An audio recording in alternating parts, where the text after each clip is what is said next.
Hello, everyone. Thank you for such a warm welcome. So I'm a dermatology registrar working at Nine Wells Hospital, Dundee, and I work in the AI Skin Cancer Consortium, which is a large collaboration of researchers at the University of Dundee and NHS Tayside. And I'll be talking about artificial intelligence, its role in dermatology, and what can we expect in the future. So, what is artificial intelligence? So it is the ability to perform human tasks that a human would do, but that's being taken over by a machine, essentially. I'm going to introduce to you the concept of augmented intelligence. If my pointer moves to the next slide.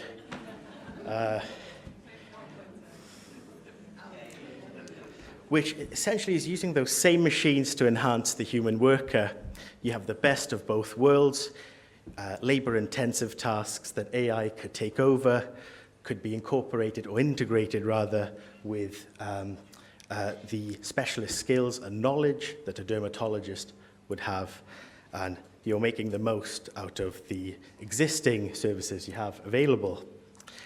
So AI can be incorporated into the diagnostic pathway from the first point where a patient notices a lesion to dermatology assessment and histopathology confirmation.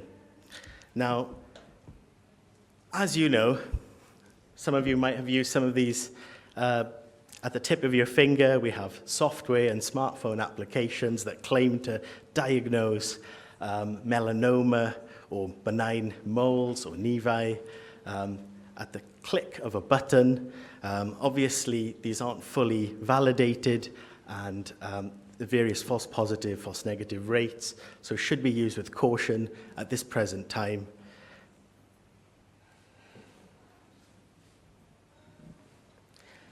So Moore's law highlights the rate of development of computer processing power that we currently have. Alan Turing helped encrypt World War II German messages and designed the first general purpose computer. And since then, since the 1950s until now, we've got a trillion-fold increase in computational power. The transistors that we have on microchips, the technology is doubling every 2 years. And this law stands true to the present day. So what was once a dream is now within reach in terms of computational power. To summarize what big data and its components are, well, you have the volume of data, which is obviously its size. There's different types of data that can be structured or unstructured. For example, certain types of data is required to store data into sort of audio files, media files. And you have other types of data that are sort of text-based, numerical. The velocity is the speed at which the data is collected, and the veracity really is the reliability of that data and the quality of it. So I'm sure some of you might have done in your own reading, the terms that come under the umbrella of artificial intelligence. Very briefly, so machine learning is a subtype of AI where computers learn and use data to develop algorithms that allow the computer to complete human tasks. But a neural network is where a computer system is modeled similar to the human nervous system, the same way we humans learn. The computer can learn in a similar way using artificial neurons. And next slide. Not to complicate the picture here, but this is just to highlight that AI simply comes down to input and output. The output will be solely based on the quality of your inputs. McCulloch and Pitts in 1943 proposed the first artificial neuron that looked at how basic cells connected together can produce an output, similarly to the way a nerve in a human functions. So here you can see the deep layers of machine learning or a deep neural network. Now I want you to see how you have an input layer and you have an output layer. The machine or the AI network looks at the pigment, the lines, the shapes, the symmetry, all of this and features within a lesion are used in what we call the hidden layers, and they're variable numbers of layers depending on the AI network that you develop. Now, the more masses of data you feed an AI algorithm, the more likely you are to get better quality outputs. For example, in this case, you can see from the schematic, all the features have pointed you to a basal cell carcinoma. We do know that biopsy-proven images are of greater value when you're doing data entry. Not to complicate some of you in the audience or confuse you, but just to highlight there are other types of neural networks. Convolutional neural networks are very good at image processing and can look at certain features within pixel data. You can use less training data sets to develop the AI algorithm compared to deep AI networks. So that's just another example of how you have various types of AI networks that are being used and utilized in this process. So how do you develop an AI algorithm? Well, you have a training phase and a testing phase. The training data, you want to use biopsy-proven clinical images of high quality, and you'll test that in real life in comparison to other bits of information. And so you can see AI researchers have a lot to think about. So a lot of studies have looked at binary classifications. You have malignant melanoma versus a benign mole or nevus. But in reality, there are so many outputs and so many differential diagnoses that we see in the real world as dermatologists in clinic. And because of that, in order to develop a more robust AI system, you're going to have to consider the full range of diagnoses when approaching a patient with a lesion. The choice of your neural network is important, requires planning and expertise. And we've got computer scientists at Dundee who are working. We've currently got 6 convolutional neural networks being fed data as we speak. I'll talk a bit about that later on. So AI is poised to be integrated into the current skin cancer pathway, but here's some caveats for you. The most skin image-based systems that incorporate AI in studies have used far too fancy equipment, essentially, high resolution, well-centered.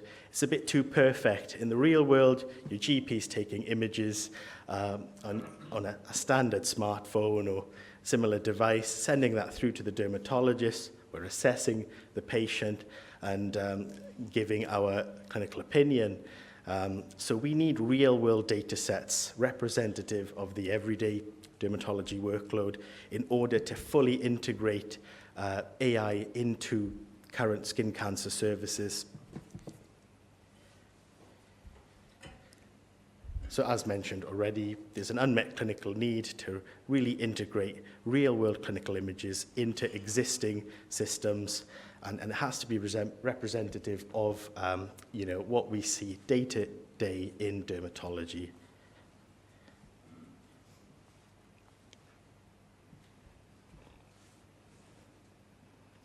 So just broadly speaking, AI isn't just unique to our specialty.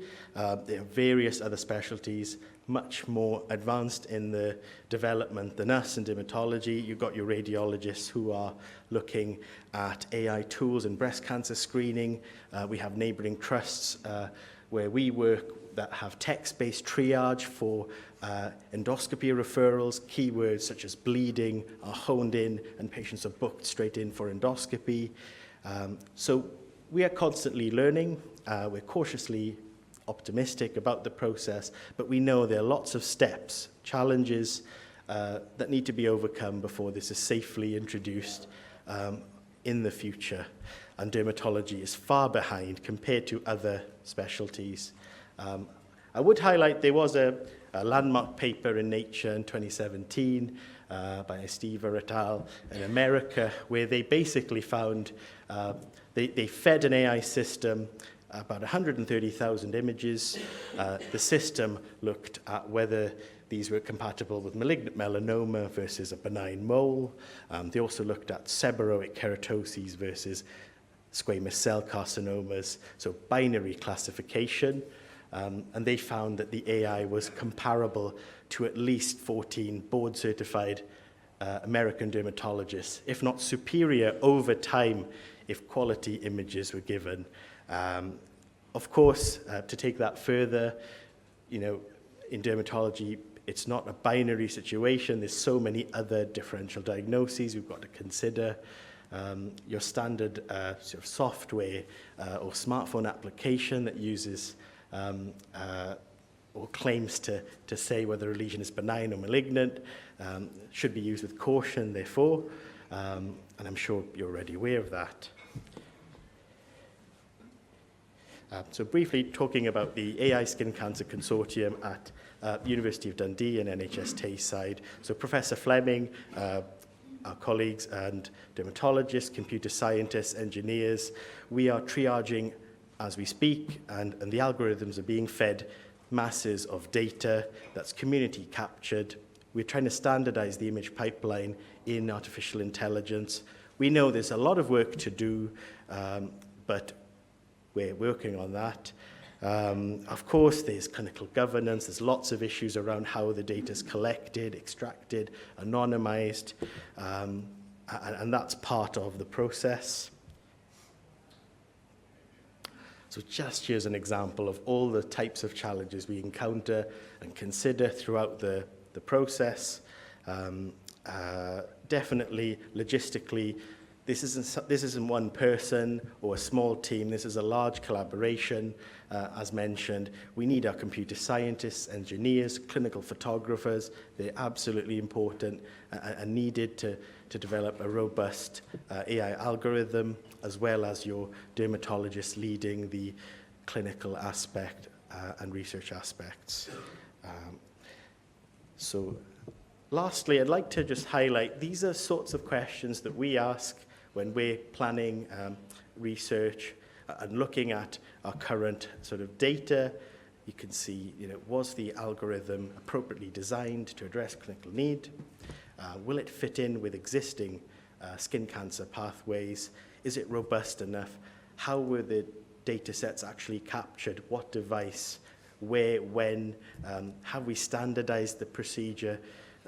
Obviously, in order to integrate this into existing services on a national level, we're going to have to standardize how we capture images and act on them clinically from primary care to secondary care. And has the lesion in the image, does it have a histopathology confirmation? And ultimately, it comes down to, is your algorithm reliable? And obviously, following up patients will be very important if in the distant future we see how things go. So I'd like to give a special thanks to Professor Fleming at the University of Dundee, where I work, and the whole AI Skin Cancer Consortium. I hope I've given you a flavor of what we do, and that's just a picture of where I've come from today, so thank you very much.